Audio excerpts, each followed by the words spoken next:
¿Me puedes brindar? Perfecto, gracias. ¿Puedes brindarme el cojos para poder compartir, Rosalía? Sí, de acuerdo, ingeniero. Ahora le comparto. Ya está.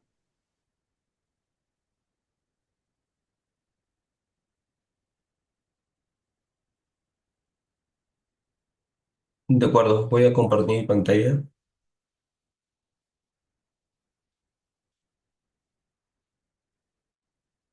Me indican si ya se visualiza.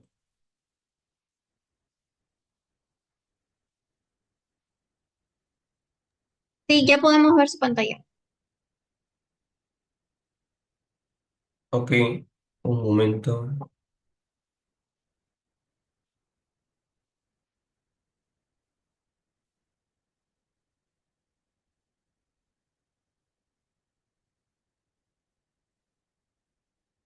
Ok, muchas gracias por la presentación.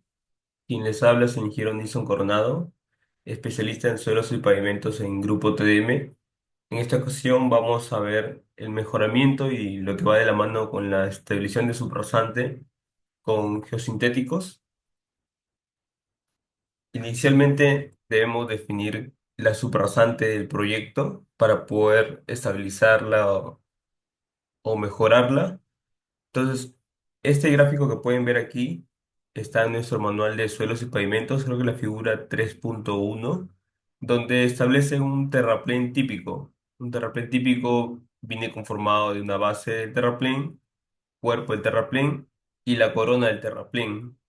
En este sección típica del manual de suelos y pavimentos define ciertas características de estos materiales de terraplén y de la corona del terraplén. En cuanto a la corona del terraplén, que es la parte final, ¿no?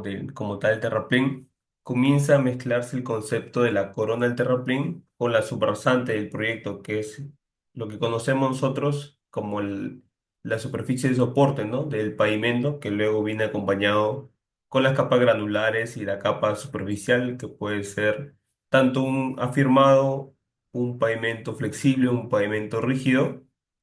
Entonces, ¿qué dice el propio manual de suelos y pavimentos sobre la corona?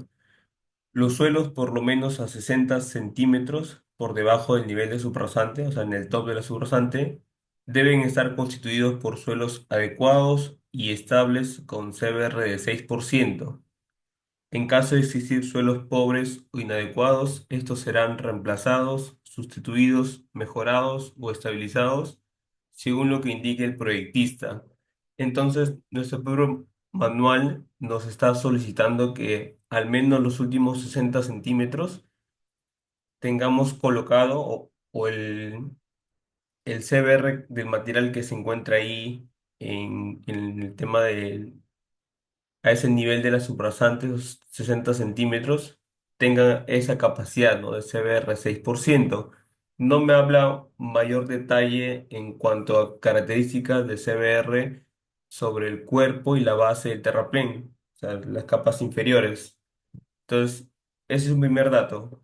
Luego me da indicación de que la base y cuerpo del terraplén deben estar conformadas en capas de 30 centímetros como máximo, ¿no? Y compactadas al 90% de la máxima densidad seca. Ok, ¿no? Está bien. Y también la corona del terraplén o relleno tendrá un espesor mínimo de 300 milímetros. Entonces, esos 300 milímetros, que es como tal la corona del terraplén, acá el primer párrafo me habló de que los últimos 60 centímetros debe estar constituido por suelo de 6%. Y este otro párrafo es netamente sobre la corona del terraplén, un espesor mínimo de 300 milímetros y será conformado en dos capas de 15 centímetros compactadas al 95% de la máxima densidad seca. Características de esa compactación equivalente a lo que hacemos en ensayo de CBR, que lo medimos o lo evaluamos al 95% de la máxima ansia seca, y esa corona es como mínimo 30 centímetros. Eso también puede ser 40 centímetros, 60 centímetros, pero como mínimo es 30 centímetros el término de la corona. Para mí en especial, y ya viendo de otros proyectos y también de otros países, considero que esos 30 centímetros que está hablando de la corona es exactamente la subrasante. esos últimos 30 centímetros previo a llegar al nivel de la subrasante es el que hablamos de la subrasante, que puede ser más, pero como mínimo son esos 30 centímetros, que van a estar compactados un 95% de la máxima densidad seca. Y se puede decir que nuestro manual se asegura que tengamos una capacidad de soporte adecuada colocando un CBR de 6% en los últimos 60 centímetros, o sea, es un espesor mayor. Si uno lo quisiera desglosar, es como los últimos 30, sí tendrías que hacerlo al 95% de la máxima densidad seca, y los 30 de abajo puedes hacerlo al 90% porque ya corresponde al cuerpo de terraplén. Ahora, si bien sabemos que podemos nosotros colocar 60 centímetros en los últimos, previo al nivel de la subrasante, realmente eso no nos garantiza que cuando yo haga la evaluación en el top de la subrasante, efectivamente tenga un CBR equivalente de 6%. Supongamos que el cuerpo del terraplén tenga un CBR como un concepto, ¿no? Tenga un CBR de 5% el cuerpo, ¿no? O 3%. O quizás es pongamos 3%, 5%, o que el suelo de fundación, ya no un terraplén, sino que el suelo de fundación, veámoslo ya como una sección de corte, porque el terraplén puede tener 3%, 5%, y en otra sección tipo corte, el suelo de fundación realmente puede ser un suelo muy blando, ¿no? De un CBR de 1%, 2%, 3%. Si yo hago simplemente, aplico, ¿no? Lo que me dice el manual de suelos y pavimentos, que los últimos 60 centímetros debo colocar un CBR de 6, yo voy, veo que mi suelo de fundación evidentemente tiene un CBR de 1%, y simplemente voy y coloco 60 centímetros de un CBR de 6%. Entonces, cuando ya me toca hacer la evaluación en campo, ¿no? Después de haber colocado mi mejoramiento, uno es que va a ser muy complicado realmente hacer esa compactación de ese material granular que pueda estar colocando, porque el suelo es muy blando, ¿no? Realmente no te va a dejar llegar a esa compactación. Y otro es que cuando tú alúes el módulo en el top de esa capa equivalente entre el suelo y fundación y los 60 centímetros que coloques de un CBR mínimo de 6%, en el top no vas a llegar ni siquiera a 6%, estarás como un equivalente de 3%, 4%. Y evidentemente alguien que evalúa y supuestamente dice que tienes un material debajo de un CBR de 6%, con el módulo en el top no vas a poder dar el visto bueno que efectivamente la capacidad de soporte de la subrasante de 6%. Hablo el término de CBR porque es comúnmente evaluado de esa forma, ¿no?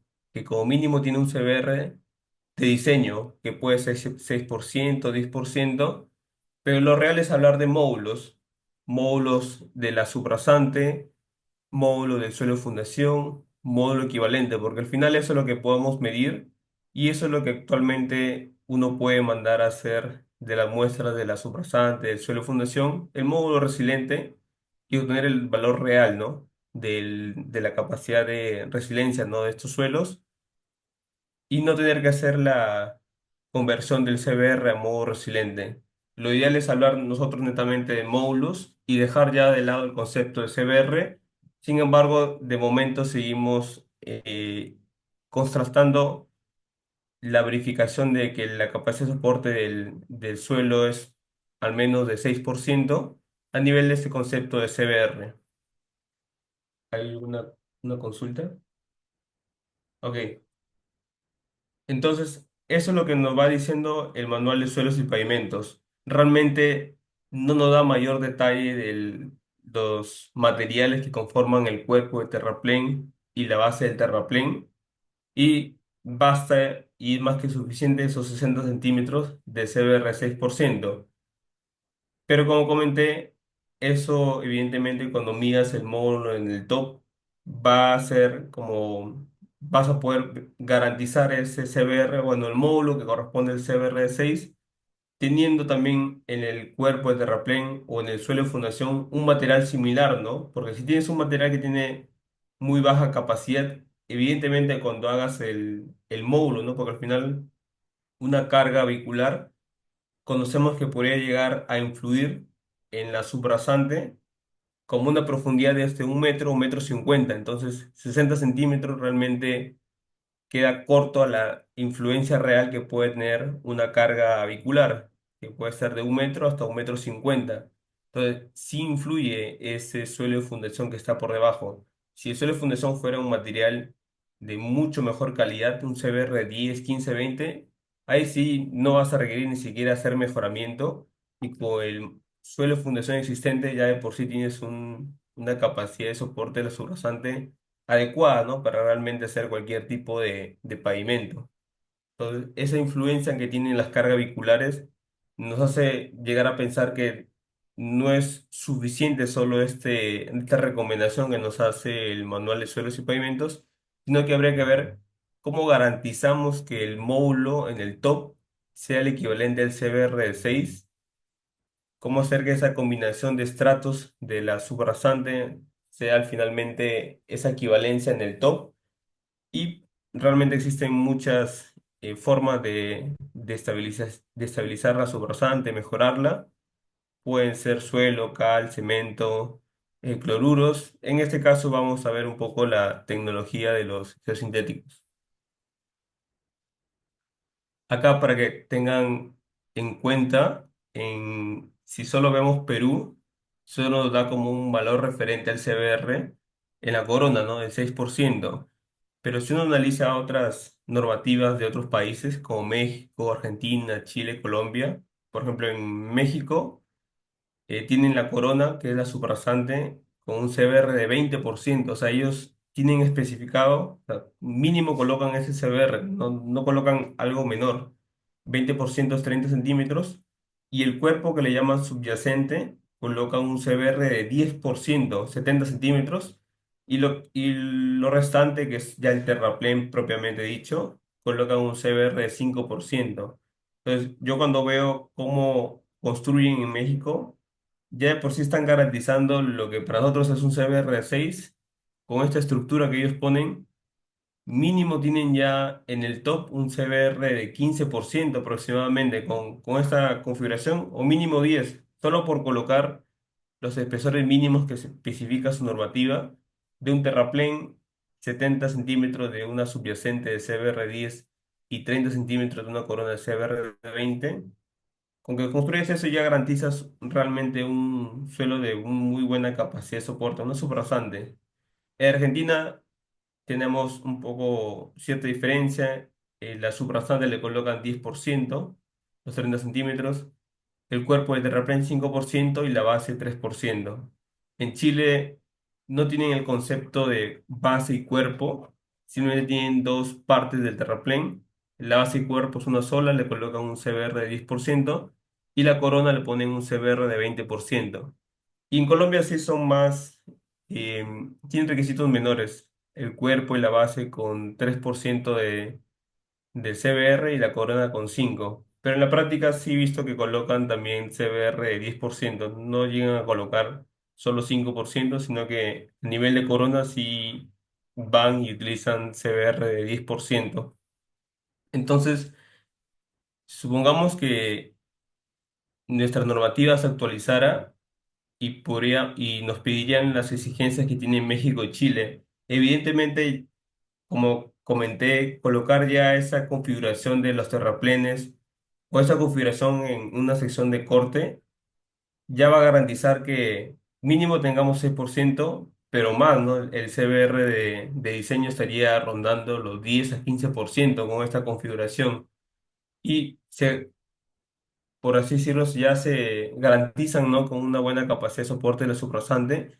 Y también porque en México tienen tráficos proyectados bastante altos, de 100 millones, 200 millones o hasta 300 millones de sales. Estas son carreteras de alto tráfico que se conectan también con estados de ahí de Norteamérica. Entonces, requieren en general en sus proyectos que sus subrasante tengan una capacidad de soporte mínimo hasta de 20, ¿no? O sea, ellos se aseguran o buscan asegurarse que la subrasante final tenga un CBR de 20%. Nosotros con 6 nos basta y sobra, pero en México sí van con 20% y a partir de que tengan CBR de 20, sus estructuras igual salen similares a las nuestras, pero es porque ellos tienen tráficos muchísimo más elevados. Nosotros tenemos tráficos realmente medios a bajos. En México manejan tráficos bastante elevados. Entonces, la subrasante parte de reconocer, ¿no? ¿Cuál es la subrasante? Suele tener ciertas criterios, ¿no? De diseño. Siempre buscamos que la subrasante tenga un CBR de diseño o un módulo de diseño.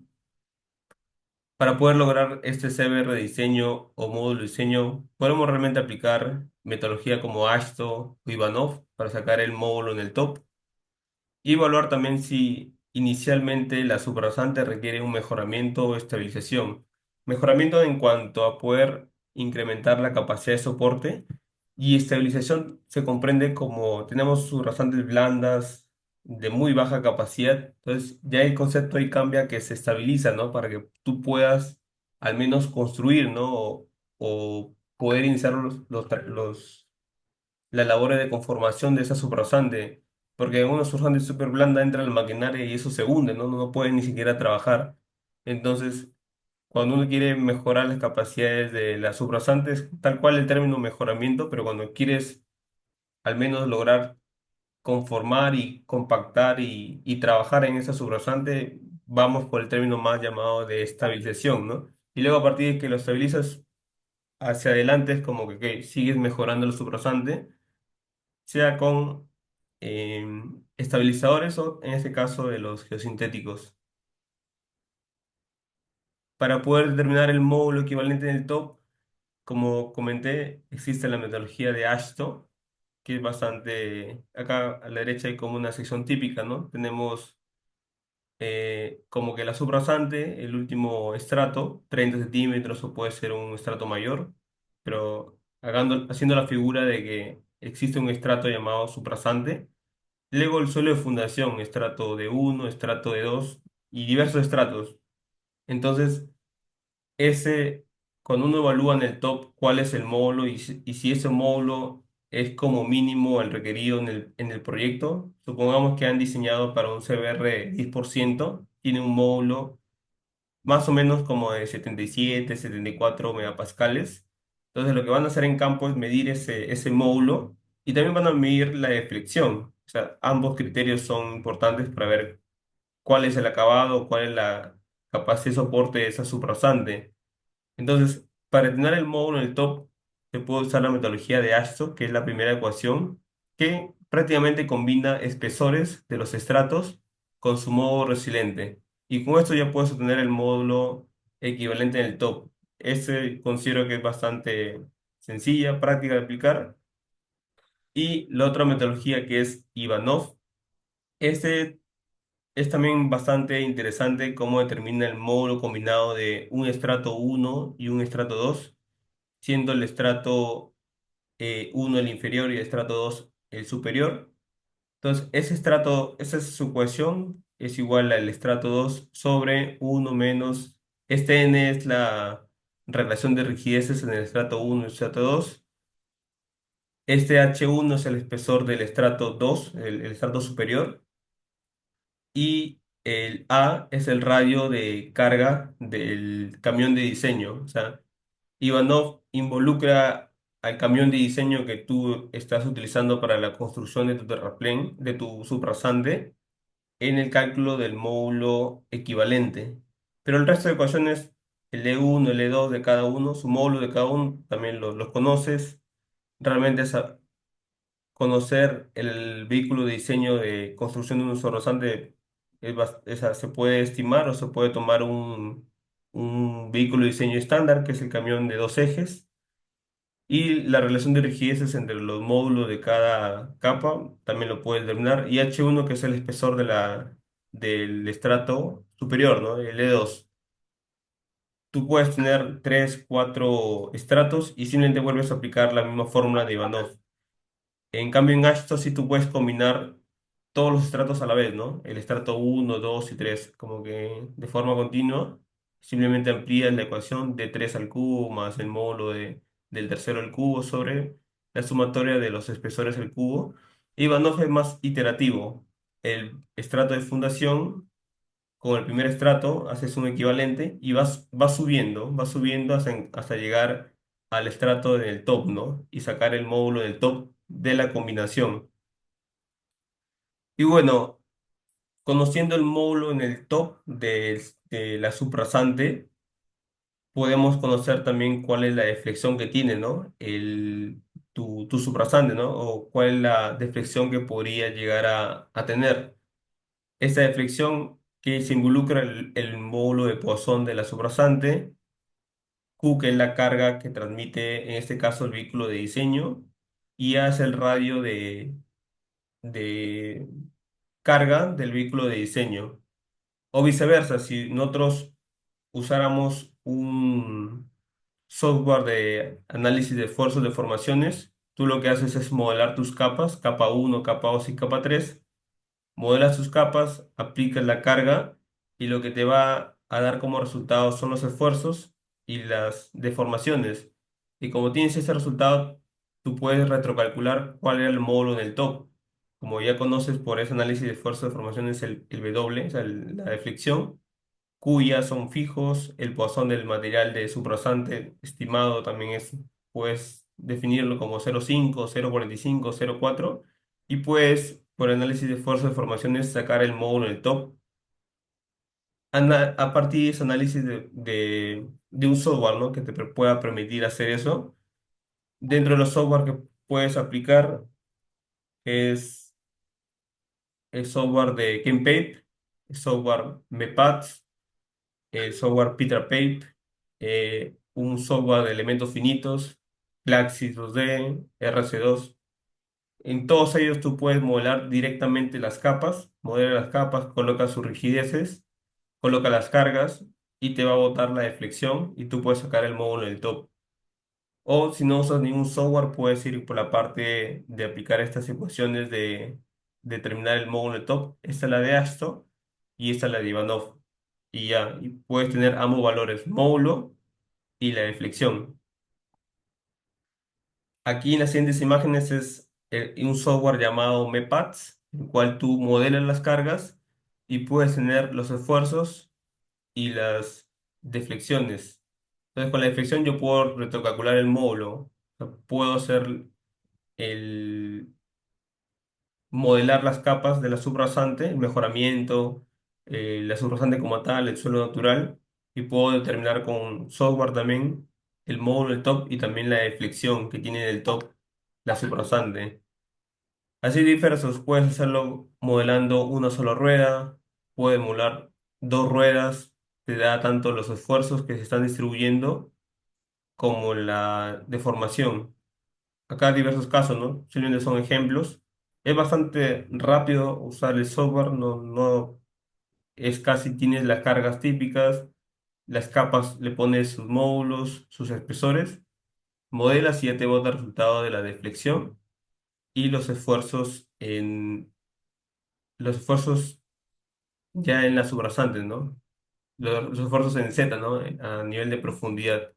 Tiene un acabado bastante interesante. Simula realmente, uno ve, si rápidamente se da cuenta que esto se refiere a las cargas, ¿no? De ambas llantas. Tanto sus deflexiones, eso está a nivel de milímetros, 4 milímetros, 3 milímetros, depende de qué carga está uno actuando sobre tu subrasante. Y los esfuerzos, que acá sería del negativo hacia el positivo, ¿no?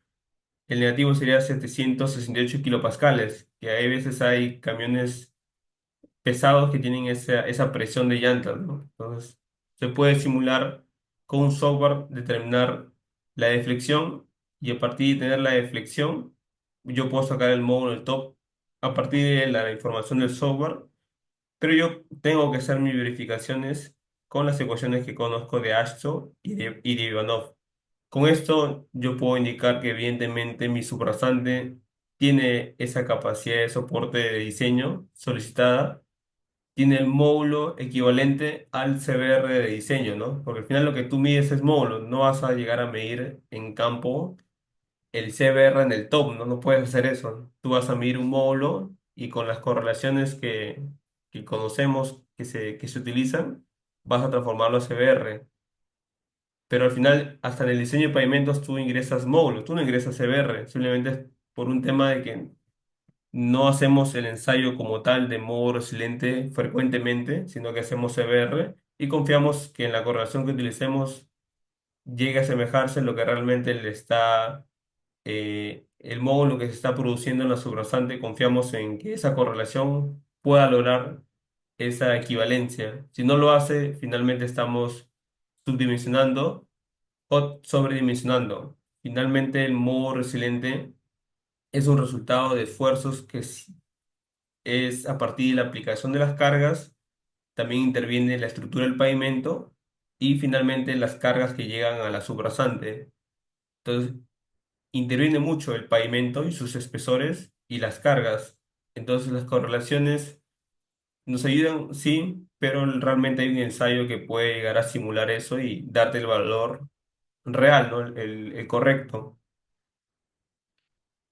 Y como vemos, una vez que nosotros podamos realmente caracterizar correctamente el módulo, bueno, el módulo en el top de la subrasante, ese nos va a servir para nuestro diseño de pavimentos flexibles y semirrígidos, que aquí está el MR.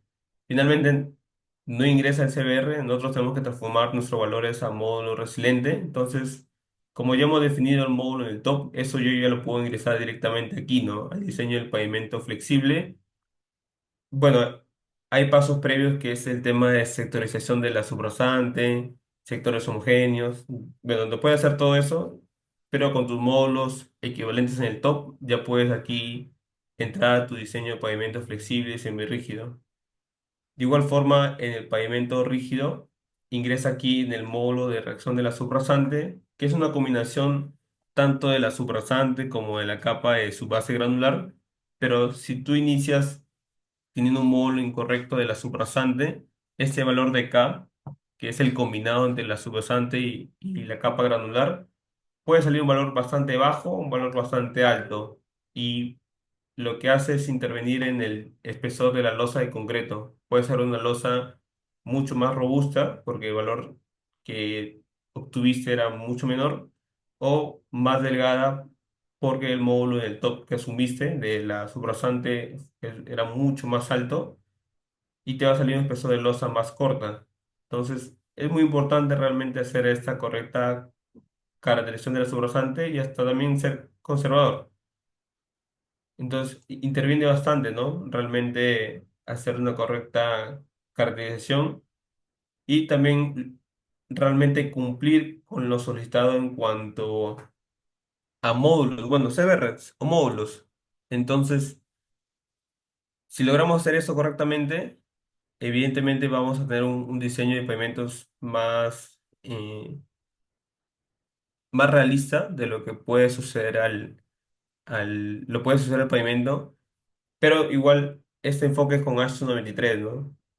Conocerán que actualmente se usa, o bueno, se está usando en otros países la mecanismo empírico, el cual añade criterios de falla al pavimento.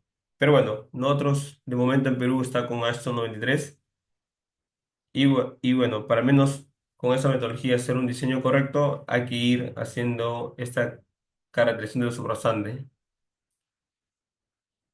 De igual forma, nuestro manual nos indica, ¿no?, que a partir de CBR de menor a 6% debemos hacer un mejoramiento de suelos, una estabilización, y también como que nos da ciertos espesores mínimos, colocando un material de mejoramiento de CBR de 10%, y con estos espesores, como una recomendación, es como que si tienes un CBR dentro de ese rango, 4% supongamos, y el tráfico supongamos que es de 5 millones, si colocas un material de CBR de 10%, deberías colocar un mejoramiento de 60 centímetros. Tomémoslo como recomendación, como un dato así inicial, ¿no? De base. Puede ser realmente que ese dato es el correcto, 60. Puede ser que sea menos, realmente, porque como el rango es alto de 3 a 6, o puede ser que sea mucho más. Entonces, este cuadro 9.3 que nos da en nuestro manual, tomémoslo como recomendación cuando tengamos que hacer un mejoramiento o estabilización de suelos con material granular. Finalmente, ese es por reemplazo, CBR de 10 y nos deja ciertos espesores. Ahora, la intención es utilizar los geosintéticos para poder hacer ese mejoramiento y estabilización. También tenemos geosintéticos que solo nos brindan, no nos dan como que ese extra de estabilizar o mejorar, o sea, darle mayor módulo, rigidez a la capa granular o a la propia subrasante. Pero, por ejemplo, en cuanto a geotextiles, hay geotextiles que nos pueden ayudar netamente como separación de capas entre la subrasante y la capa granular que tú vas a colocar como mejoramiento. Ese geotextil, a pesar de que un no tejido, por ejemplo, a pesar de que no le está aportando capacidad estructural, bueno, no le está reforzando como tal a la subrasante, que actúe como separación permite que el módulo que tú has considerado en la capa granular, al evitar que los finos de la subrasante o sea, asciendan y se mezclen con la capa granular, estás garantizando que lo que tú asumiste del módulo de esa capa granular se mantenga en el tiempo, porque no se está mezclando, no se está contaminando con lo fino de la subrasante. Porque supongamos que tengas un suelo de fundación que tenga bastantes finos y que tenga la función o la predisposición de realmente ascender y contaminar la capa granular, sea en el proceso como tal constructivo o sea en el proceso ya de aplicación de las cargas, ¿no? Las primeras cargas que están dando por el pavimento a largo plazo se contamina y los módulos que tú habías estimado se reducen, ¿no? Por la propia contaminación del material granular con la subrasante. Entonces, el módulo que tú has estimado en el top finalmente va a ir reduciéndose porque se está contaminando esa subrasante, se va a ir reduciendo y en la práctica tú vas a requerir como una estructura de mayores espesores. Entonces, hay en general geosintéticos que me permiten como tal el término de mejorar y estabilizar y otros que acompañan, ¿no? Acompañan a esa función, como son los geotextiles no tejidos, ¿no? Netamente a separar capas y evitar contaminación de subrasante con suelos finos a las capas granulares. En general, los geosintéticos tienen las siguientes funciones. Pueden usarse tanto para reforzar la capa superficial dentro de las mezclas asfálticas, para disipar también fisuras, ¿no? Donde ya una mezcla asfáltica en caliente que ya está, tiene, ¿no? Tiene cierto fisuramiento, se sella las fisuras y se puede colocar como una geomalla de refracción de fisuras intermedia y colocar posteriormente el siguiente recapeo sobre capa asfáltica. Entonces, puede brindarme esa geomalla un mayor periodo de vida útil de la carpeta asfáltica, un mayor performance y que a la siguiente evaluación de la deformación por fatiga de esa carpeta asfáltica no tenga mayor inconveniente, ¿no? Porque has colocado una geomalla de disipación de fisuras, ¿no? En la carpeta asfáltica. Los usos más comunes, estamos viendo desde el punto de vista de proyectos viales en general, refuerzo y estabilización de subrasante y las capas granulares, tanto al nivel de la subrasante y a nivel del pavimento, lo vemos a nivel de las capas granulares, la base, la subbase. También se usan los geosintéticos para el refuerzo y estabilización de cimentaciones, refuerzo y estabilización de terraplenes. En terraplenes hay bastante, ¿no? Cuando hace un proyecto vial hay sectores de corte, sectores de relleno, estabilidad de taludes también. Restricción lateral es un mecanismo de trabajo de los geosintéticos. Separación de capas, que por ahí entran los geotextiles, tejidos y no tejidos, que hacen esa función de separar la capa de la subrasante, que tiene finos, con las capas granulares, de filtro, de filtración, de sistema de drenaje y control de dirección de sedimentos. Aquí inicialmente pueden ver esos tres tipos de geosintéticos, los geotextiles, tanto el tejido como el no tejido. Geomallas, hay uniaxial, una sola dirección. Principalmente para nuestro fin usamos en cuanto a pavimentos, geomalla biaxial, dos direcciones, y geomalla multiaxial, que puede ser de tres direcciones como una triangular o más, no tan. como tal, no tanto como dirección, sino que más como que ángulos, nodos, ¿no? Más nodos.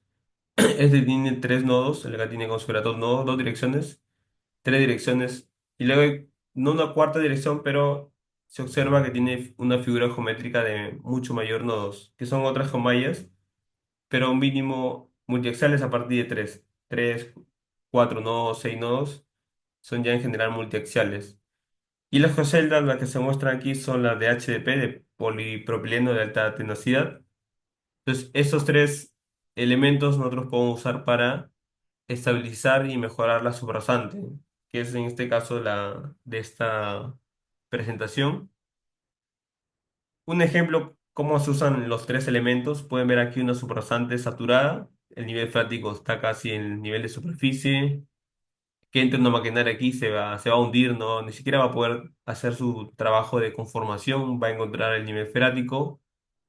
Entonces lo único que puede hacer es ahí es escarificar un poco y prácticamente colocar, o sea, quitar el material vegetal y, por ejemplo, colocar un geotextil no tejido, tejido, dependiendo de qué objetivo se busca en el geotextil. Se coloca el geotextil no tejido, podemos colocar la geomalla biaxial o multiaxial y una capa de geocelda. Entonces, este primera estructura que se está colocando funciona más como una plataforma, como una estabilización de los subrasante para poder colocar la primera capa, ¿no? Una vez que se ha colocado este sistema y llega el equipo a colocar la capa granular, el equipo normal, ¿no? Ingresa, ya de por sí puede ingresar, ingresa, coloca la capa granular y a partir de ya la segunda capa ya no tiene ningún problema, ¿no? Se puede decir que toda la estructura se ha uniformizado, como una estructura muy estable, el sistema de geoceldas con mallas. Es muy estable y a partir de las demás capas hacia arriba es muy sencillo realmente hacer la colocación del resto de mejoramiento granular.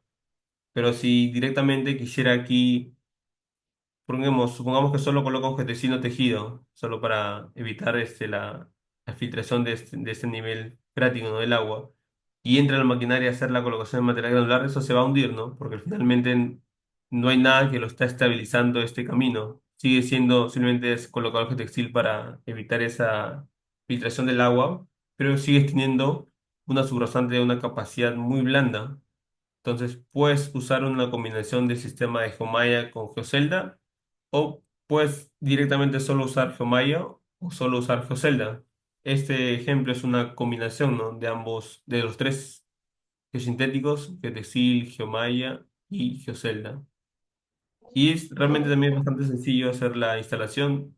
Se quiere los geosintéticos, se extiende los geosintéticos, se fija, se extiende y ya prácticamente el equipo posteriormente puede hacer la colocación de la capa granular. Bueno, sí, Sí, sí, buenos días. Sí, tengo aquí una consulta. Luego, si de lo que se hace es instalación de la geomalla, del geotextil y la geocelda, este, para colocar la próxima capa, debo hacer una verificación si con alguna viga Benkelman, con algo, o es de que ya puedo colocar mi próxima capa de pavimento. sí. Y si ya la que sigue es la de la capa de subbase, sí tienes que hacer la verificación. O sea, suele indicarse dos términos, o bien el módulo, que debes alcanzar un módulo en el top equivalente a un CBR de diseño, pongamos que sea 10%. Entonces, el módulo en el top equivalente es como 78 megapascales, 77. Como te están pidiendo que el diseño de ese pavimento es un CBR 10, tú tienes que garantizar con un mecanismo, ¿no? ¿Cómo puedo verificar en entidad que evidentemente lo que ya tengo colocado, ya tengo un CBR 10? Entonces tú vas, mides finalmente el módulo o mides la deflexión como cualquier dato con ambos datos puedes tú retrocalcular. Si mides la deflexión, tienes el módulo. Si mides el módulo, de paso también tienes la deflexión. Entonces tú vas, haces la medición con la viga Benkema, por ejemplo, mides la deflexión, mides el módulo y evidentemente puedes decir así, tengo un CBR que no solo es 10, es mayor, ¿no? Equivalentemente, es 12, 15%, o sea, hasta te has sobrepasado, pero tú buscas siempre tener solo lo que uno solicita, ¿no? CBR10. Pero si todavía estás colocando más mejoramiento, en la primera capa no, tienes que seguir hasta culminar tu mejoramiento del espesor total, el tope, y recién ahí haces la medición. Si no te lo exigen y solo a nivel de diseño quedan como que eh, todo correcto, todo bien, ya no te exigen en campo hacer esta verificación. Tú puedes al menos, si has sustentado correctamente en cuanto al diseño que evidentemente lo colocado va a llegar a ese módulo, no se realiza. Pero yo cuando hemos hecho la colocación siempre hemos medido sea con un equipo de efectómetro ligero o con la viga Benkelman, ¿no? Entonces, con ambos datos, pues con módulo sacas deflexión, con la deflexión sacas módulo. Y con el módulo puedes retrocalcularlo y sacar el CBR de diseño que tienes en el top. Y si está dentro del mínimo, avanza, ¿no? Algunos buscan que la deflexión en la subrasante sea solo 1,5 milímetros. Ah, ok, ¿no? Con esa deflexión, evidentemente vas a sacar un módulo también un poco alto. Pero ese es el criterio quizás para ese proyecto, más que todo la deflexión en la subrasante, con Viga Benkeman sea tanto, ok, ¿no? Si tu mejoramiento con este sistema pasa, entonces está correcto, ¿no? No hay ningún problema. Se comprende que antes tú has hecho tu diseño con los geosintéticos tal que no solo vas a tener esa deflexión, sino que lo más probable es que tengas algo menor. O ese menor ya sea tu factor de seguridad cuando ya lo midan, ¿no? Lo midan en campo. Gracias. Ahora, dentro del mejoramiento de esterilización con geosintéticos, hay muchas metodologías porque utilizar un geosintético, ok, ¿no? Yo lo puedo colocar, pero ¿cómo puedo introducirlo en mi diseño en el diseño de la subrasante? Y bueno, también cómo introducirlo en el tema del diseño del pavimento, ¿no? En las capas granulares. Por ejemplo, para geotextiles, podemos usar la metodología de Yuru Norai, que evidentemente él introduce, y se podría comprender que ambos geotextiles, pero en la práctica el que sí me da esa función de reforzamiento principalmente son los geotextiles tejidos. Los dos tejidos finalmente los usamos más para separación, simplemente buscamos que no se miren esos finos de la subrasante.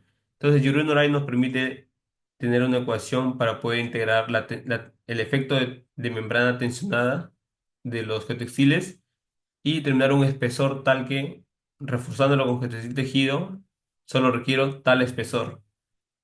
Luego, otro de los preguntas que nos suelen realizar en cuanto al uso de geotextiles es, ¿realmente necesito el geotextil? Tú puedes tener una subrasante que puede ser una grava con finos, limosa, arcillosa, y ahí te preguntas, ¿esos finos realmente con la capa que sigue, que es el mejoramiento, es necesario usar el geotextil? ¿O son finos que pueden ser aceptables, ¿no? Que esos finos que se encuentran en la subrasante, una grava limosa, en teoría se mezclen, ¿no? Por así decirlo. Entonces, uno, como conoce que evidentemente igual esos finos se migran y contaminan la capa granular, recomiendo un geotextil tejido el mínimo, ¿no? Que establece la normativa de ASHTO o la normativa de aquí en nuestro manual de suelos y pavimentos, que es finalmente toma tal cual la recomendación de ASHTO. Entonces, si uno quiere dar validez a que se use o no un geotextil, puede aplicar la teoría de filtros entre la capa de subrasante y la capa superior, que es la del mejoramiento. Si determinas que evidentemente vas a tener esta migración de finos con la teoría de filtros, entonces validas que sí requiere usar un geotextil no tejido.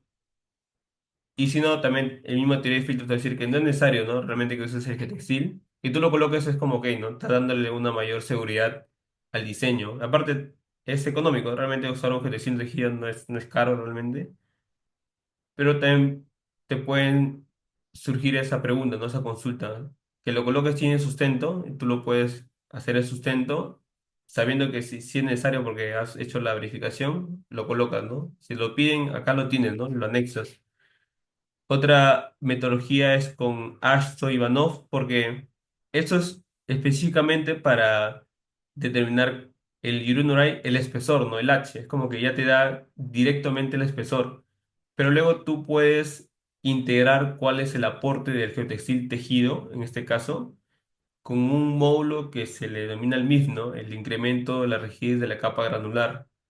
Entonces, tú puedes usar el otro concepto. Sé que Yuru-no-Rai me da el espesor. Con el espesor, ok, ya tengo el espesor. Pongamos que me dice que requiero 400 milímetros. Ahora tienes que verificar si con ese espesor tú llegas al módulo en el top que te están solicitando el diseño. Puede ser que lo que Yuri Norai es como un paso previo.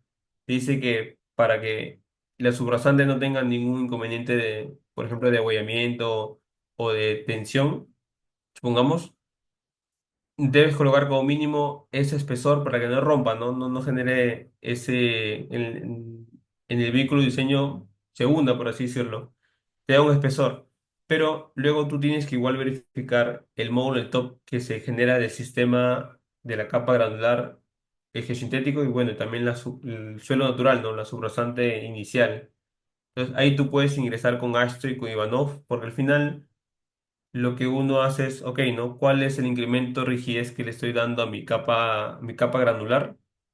Lo introduzco quizás tanto en las ecuaciones que hemos visto aquí, lo introduzco acá en esta ecuación, ambas, o lo puedo introducir en mi modelo de esfuerzo de formaciones, el aporte de los geosintéticos, y puedo sacar también de esta forma los modos en el top. Entonces, puedo también involucrar a Ashto Ivanov en el diseño con geotextiles.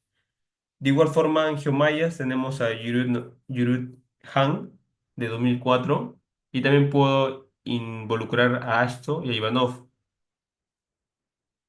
De igual forma, Yuri Han hace eso, ¿no? Me da un espesor tal que esa subrasante no rompa, ¿no? Entre la carga que suele aplicarse por un camión estándar, no se agüelle de una forma eh, como que no rompa, no tenga ese agüellamiento, esa deflexión tan alta que el sistema falle.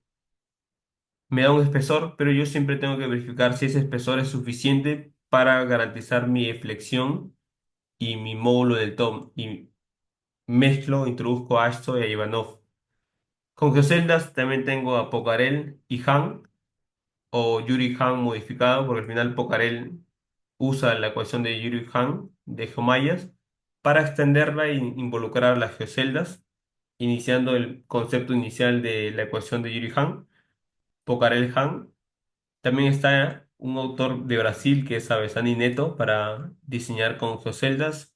Hay otras metodologías, pero esas son las que uno ve y tiene las publicaciones disponibles, revisa el sustento, la ecuación y uno se da cuenta que, ah, mira, yo puedo usar mis, mis geoceldas, mis geosintéticos, extraigo los parámetros que me está pidiendo la metodología, lo introduzco y evidentemente puedo sacar los espesores de diseño, ¿no? Que me está aquí indicando. Igual a Besani Neto, él me dice qué características está usando en su metodología de la geocelda, de HDP en este caso.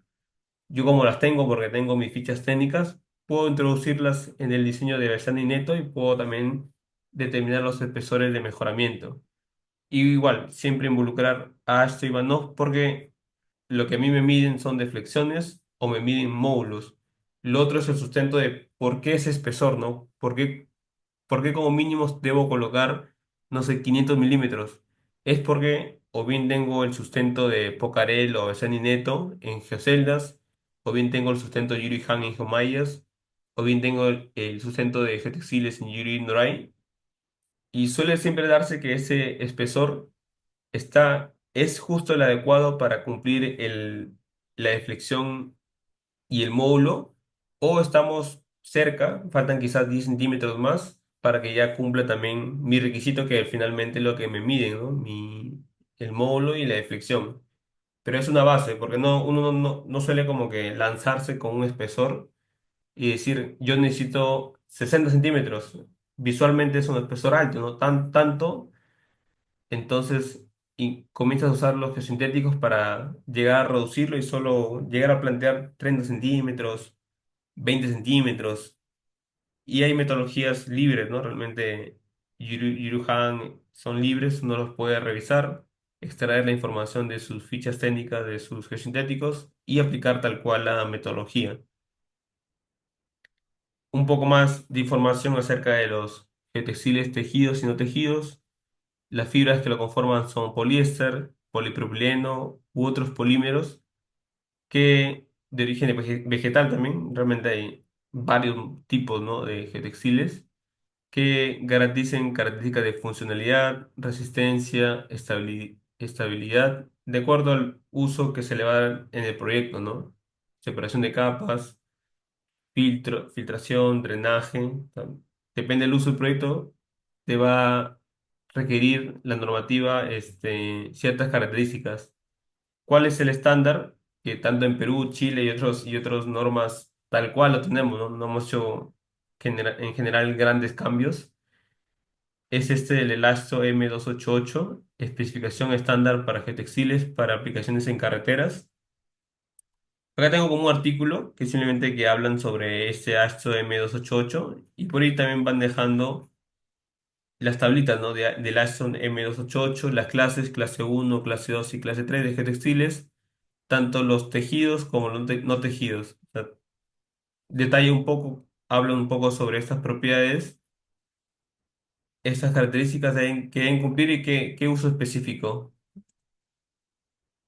Este artículo es enfocado a esa normativa, ¿no? O sea, no es tal cual la normativa, sino que da más detalle, ¿no? Para que uno comprenda esos términos que da el ASTO M288. ¿Qué más debemos tener? En cualquier geosintético siempre debe tener un estándar de calidad. Siempre lo adecuado es que un organismo internacional, que es por ejemplo el GSI, que es el Estándar Internacional en Geosintéticos, brinde certificación a a los fabricantes, a los laboratorios de los fabricantes, y le dé la acreditación al lab, ¿no? Esa acreditación al lab tiene estándares de ACTM ISO. Entonces, todo geosintético en general, sea geotextiles, geomallas, geoceldas, tienen que tener certificación, porque al final, si no tienen una certificación, es como que te están viendo un producto, pero tú no sabes si si el procedimiento que están usando son los estándares para cualquier propiedad física, mecánica que se requiere del geosintético, porque no tiene acreditación, ellos lo hacen a su manera y puede ser que sea correcto, puede que no, pero si ya el, el GSI, que es el estándar de geosintéticos, le da a ese laboratorio la acreditación GuideLab, evidentemente han verificado que todos sus procedimientos que hacen en cada característica física, mecánica del geosintético es correcto y los resultados que reportan son correctos. Es tipo INACAL, ¿no? Aquí que da certificación a los estándares en los ensayos INACAL, entonces que tenga un laboratorio, la certificación INACAL es buenísimo porque evidentemente están haciendo los procedimientos correctos y los resultados también se espera que sean los adecuados y los correctos. Aquí está, GuideLab es un programa administrado por el Instituto Geosintético, el GSI, que acredita que un laboratorio cumple los estándares de calidad para ensayos de geosintéticos. Acá está el geotextil no tejido y el tejido. Como comenté, sistemas de funciones, sistema de drenaje, separación de capas, control de erosión y sedimentos, estabilidad de taludes. Es sencillo también colocar un geotextil. Van aquí a la cartera y colocan. Lo ideal es que esto esté en una superficie plana, estabilizada. Aquí se ve como tiene grumitos, pero se espera que después lo tengan ese acabado plano, ¿no? Una superficie así bastante bien em, conformada o en limpieza. Casi debe estar limpia, ¿no? Ya no hay un material, ya no hay materiales punzantes. No debe haber eso tipo piedras angulosas que pueden hacer rasgar al geotextil. Ese es como que el adecuado, ¿no? Se puede decir que, ok, así está, pero al final quedó así, ¿no? Pueden ver cómo se hace la colocación de geotextil, mantener esa unión contra lápiz de 30 a 60 centímetros. Pueden colgar solo piedras, ¿no? Realmente para mantener esa unión. Y luego vertir ya el material de la capa granular, como lo están haciendo acá al fondo o aquí, ¿no? Está pasando como esta era una subrasante estable, realmente aquí solo se requería la función de separación y luego ya poder colocar La capa granular quizás era una subrasante que tenía finos, pero tenía una capacidad de soporte bastante buena. Entonces, solo era colocar el geotextil y luego ya vaciar el material granular. Y súper sencillo, realmente se extiende el geotextil, la superficie tiene que estar ya como que limpia, libre de objetos punzantes. Colocar, traslapar, vertir el material y ya está, ¿no? Sigues con las demás capas, sea la subbase granular o la base granular, ¿no? Sigues haciendo la conformación de las siguientes capas. Buenos días. Una consulta. Sí, Justo en la imagen previa, y de lo que nos hizo ver fue de que hay unos geotextiles, pero si no están, por ejemplo, electrosoldados. ¿En qué casos sería exigente que tengamos que realizar un electrosoldado entre los bordes de los geotextiles y en qué casos no? Porque, por ejemplo, en carreteras solamente piden si que tenga una longitud para el tema del empalme. sí, realmente es adecuado. No es realmente complejo llegar a tener una superficie así plana, lisa. Porque el otro, si tienes este mecanismo, finalmente esos grumos que se generan cuando coloques quizás el material granular, por tener esos como grumos, puede rasgarse, ¿no? Puede rasgarse el material granular, el mismo material granular puede rasgar el textil o generan vacíos, ¿no? Que luego hay tanto depresiones como cúmulos. Entonces, el geotextil, dependiendo del gramaje, se puede llegar a rasgar, ¿no? O cuando ya se en un momento tensen eso y hay huecos, estás dejando finalmente vacíos. Entonces colocas el material granular y como es vacío, genera una tensión y lo puede rasgar. Entonces, esto es para evitar ese daño, ¿no? Al geotextil, que sea una superficie plana, y no dejar ningún vacío, ¿no? Porque igual, si tú dejas vacíos, porque acá se ve que hay vacíos, puede ser vacíos aquí, colocas el material granular, como ya está actuando como separación, al final estás dejando vacíos en la superficie.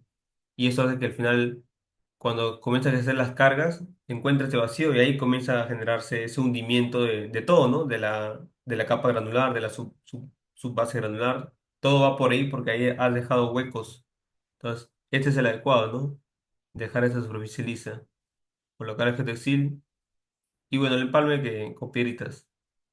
Esto no, esta es una imagen para que vean que no debería estar así. Y así acabó, ¿no? Ya lo hicieron liso, ¿no? Y así como que iniciaron colocando el textil y ya se le indica que no, esto no es correcto. Y aquí está ya de forma correcta la instalación. Y sobre el caso de la necesidad que los geotextiles requieran una electrosoldadura, ¿es necesario para subrasantes o solamente para el caso de este líquido? Ah, creo que más para líquidos. Para subrasantes no, realmente no. Es más que suficiente esta forma de unión. Y el otro quizás sí es más para líquidos, ¿no? Subrasante es más sencillo, ¿no? Su instalación, su colocación, no hay casi mayor problema. No requiere realmente ese requisito. Sea la dimensión del geotextil que quieras, lo tiendes y si te falta, colocas otro geotextil y si aún te falta, el último geotextil lo puedes cortar, ¿no? Y ese corte lo puedes usar metros más abajo, ¿no? En otro sector, porque al final tienen cierta longitud y cierto ancho y solo requieres este traslape nada más. Ok, gracias. Luego, esta tablita es del mismo ASTO M288 que establece tres clases de geotextiles. Si vemos netamente el punto de vista de separación de materiales, o sea, es el único fin de ese geotextil. Si vas a usar un tejido, estas son sus propiedades, y si vas a usar un tejido, estas son sus propiedades. Tenemos resistencia a la tracción, longitud de costurado, funcionamiento CBR, corte trapezoidal, permitividad, abertura aparente. Este es un dato importante para la teoría de filtros, permitividad y abertura aparente. Estabilidad ultravioleta a las 500 horas. Si es netamente separación, un GTC clase 2 que es lo que nos especifica, es más que suficiente, y un no tejido, ¿no? Realmente es más que suficiente. Aquí es fichas técnicas de proveedores y lo más probable es que todos cumplan esto, tengan el mínimo o tengan cierta característica en alguno de ellos un poco mayor, pero solo te pide estas características como mínimo para que funcione bien como separación de materiales. Para estabilización, si quieres usar una estabilización, puedes realmente usar un geotextil no tejido, ¿no? Para estabilizar. Preferiblemente usamos tejidos para estabilización.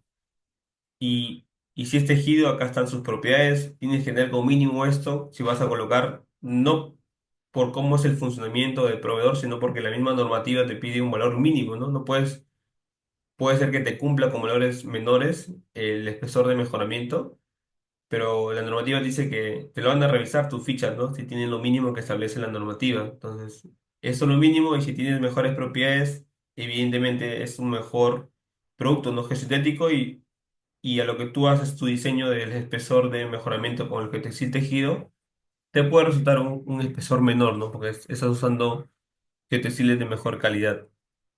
Entonces, hay también la función de drenaje, tiene, ¿no? Tiene la normativa, tanto en nuestro manual de suelos y pavimentos como el mismo de ASO M288, que es similar, casi una copia. Tiene más usos, pero en este punto es más para subrasante, ¿no? Estabilización de suelos, separación y estabilización. Algunos conceptos aquí adicionales sobre el AOS. Los valores indicados corresponden a un valor mínimo promedio de rollo, valor BPM, con excepción de los valores AOS que representan el valor máximo.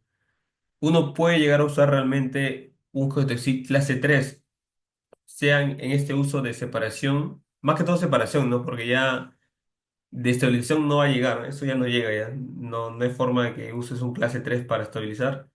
Pero para separar, sí podrías tú llegar a solo un clase 3. Ya tendrías que entrar con una verificación de laboratorio que usando el clase 3 ante esas características de subrasante, esas cargas, el Fetexil va a funcionar bien, ¿no? No va a tener ningún problema, va a hacer su función tal cual de separar los materiales. Entonces ahí tú puedes justificar el uso de un Fetexil clase 3. Pero como el Fetexil realmente es súper económico, súper barato, usar un clase 2, clase 3, clase uno van por ahí los costos. No hay mucha diferencia en cuanto a no tejidos. Pueden ver tampoco que las propiedades no son tan diferentes, realmente tan altas. Entonces, en costos no hay ningún problema realmente de lograr adquirir una clase 2 no tejido. Y como hay un montón de proveedores y también de otros países, ¿no? que proveen estos productos, casi estar buscando justificación de clase 3 como que ya no es tanto el problema, ¿no? Es más, adquieres el ejercicio clase 2 que necesites que esté acreditado con GuideLab, todo, y ya está, ¿no? Aplica su perexil de separación. Esto es tal cual en nuestro manual de suelos y pavimentos y en el de ASO M288, redactado a cierta manera, pero nosotros lo hemos adaptado un poco, un poco, casi similares. ¿Qué más tenemos? Ah, las geomayas o georías, que lo llaman en Chile, también lo llaman georías. También en Brasil también lo llaman como georías. Geomayas, pero cuando uno ve el término en inglés es georit y da más a entender que es como georía, ¿no? Georit. Entonces ambos términos son bastante bien aceptados, georía, geomaya, lo mismo. Biaxiales, multiaxiales, las uniaxiales en una sola dirección en un mejoramiento. Tú te das cuenta que lo que se busca es que el material granular se confine, ¿no? Se confine con estos espaciamientos que tienen la geomalla biaxial y la multiaxial, ¿no? Va a generar ese efecto, pero una uniaxial que tiene una sola dirección, ahí no va a generar casi nada de confinamiento a la capa granular. Entonces, de forma adecuada se suelen usar las biaxiales y las multiaxiales. Como comenté, son láminas rígidas en direcciones contenidas en el plano. Son mallas transparentes, construidas a base de tendones, eso se llaman los tendones. Tendones fuertes, unidos en cruces o nodos, formando figuras regulares de 3, 4 o 6 lados. Aquí es 4 lados, 3 lados, hasta ahí 6 lados. Entonces, como hexágonos. Entonces, estos son como una definición en cuanto a geometría de las geomallas. Pueden estar compuestas de polipropileno, polietileno, poliéster, fibra de vidrio, por ejemplo, para las carpetas asfálticas, u otros polímeros o copolímeros equivalentes, siempre que cumplan las características de resistencia, rigidez estabilidad frente a la radiación ultravioleta, duración química, resistencia a daños de instalación. O sea, mientras cumpla todas las características, todo bien. En cuanto a la orientación y distribución de su resistencia y rigidez, se pueden clasificar en geomallas uniaxiales, que es una dirección, las biaxiales, que está aquí a la derecha, y las multiaxiales, que van de triaxiales en adelante, ¿no? Pero ya se les llama multiaxiales.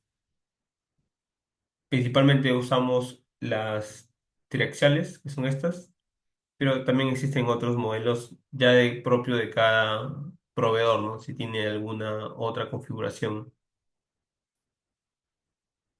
Este sistema de geomallas finalmente sirve como un sistema de confinamiento planar, porque al final, si uno ve visualmente, el tamaño nominal de los agregados se va incrustando en las geomallas y se van como que confinando, ¿no? Comienza el restringirse el movimiento, ¿no? Van llegando el material granular, se va incrustando, el movimiento se restringe porque se va ahí colocando los tamañitos de las piedritas y ese efecto de confinamiento se refleja a lo largo de la capa que se está colocando. Hasta cierto punto, evidentemente, colocar capas grandes a toda la capa no le va a llegar el efecto de la geomalla. Entonces, confina, pero hay que ver hasta qué punto confina y hasta qué espesor y cómo hacer para que tener un equivalente de confinamiento, porque al final tú colocas tu capa e indicas que el confinamiento logrado a toda la capa es tanto, pero en la realidad sabes que el confinamiento solo llega hasta cierto espesor y casi los últimos 5 o 10 centímetros es probable que no le llegue confinamiento. Depende de la altura de esa capa. Vamos a ver eso un poquito más adelante. Pero una Entonces, consulta. ¿Cuál es sí, perdón, cuál es el criterio para elegir entre una geomalla uniaxial, biaxial o la triaxial que nos comentó? ¿Hay alguna condicionante para elegir el tipo de geomalla? uniaxial no es recomendado porque no confina nada. Bueno, yo veo la uniaxial en una sola dirección. O sea, imagínense esta biaxial que solo fuera una sola dirección. Quitemos la que está en el medio. Solo fueran, no tengo la imagen. Esas no se suelen usar, ¿no? No confinan, no hacen, solo tendrían el efecto de membrana tensionada, a netamente la carga, ejercer como un soporte y nada más. Prácticamente tendrías un costo equivalente a una biaxial, multiaxial y te generaría menos aporte en cuanto a rigidez, capacidad de carga, ¿no? Entonces, lo recomendable son las biaxiales y las multiaxiales. Ahora, en biaxiales existen muchos, por así decirlo, eh, muchos modelos, no, muchos tipos de geomallas biaxiales que se diferencian por su resistencia a la tensión. Pueden ser de 20 kilonewton, 25, 30, 100, 200, 50, 75. Entonces tienes bastante variedad en mallas biaxiales. Y en el multiaxiales de igual forma tienes también resistencias, en este caso resistencia de rigidez a la deformación. También varios modelos de 100 kilonewton, 200 kilonewton, 300 kilonewton metro, 400, 500. Tienes una amplia variedad. Entonces, si tú ya manejas o sabes el diseño con ambas geomallas, biaxiales y multiaxiales, te evalúas qué es lo que quieres buscar, ¿no? Siempre uno busca la parte económica, que la biaxial o multiaxial que uses sea la más económica posible, pero que te dé el mejor aporte, ¿no?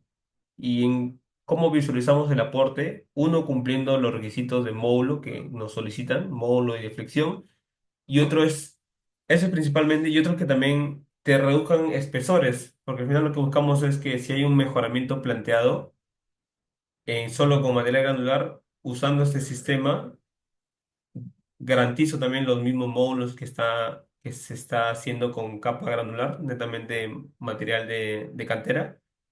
Y además, yo al optimizar espesores, reduzco el tiempo del proceso constructivo, ¿no? Porque si es un espesor que se va a hacer corte, reduzco el corte que tengo que hacer. Si es para relleno, reduzco el material de cantera que tengo que estar trayendo. Y también el proceso de instalación es súper rápido, así que más que todo reduces corte o relleno, ¿no? El volumen. Entonces, uno busca qué objetivo.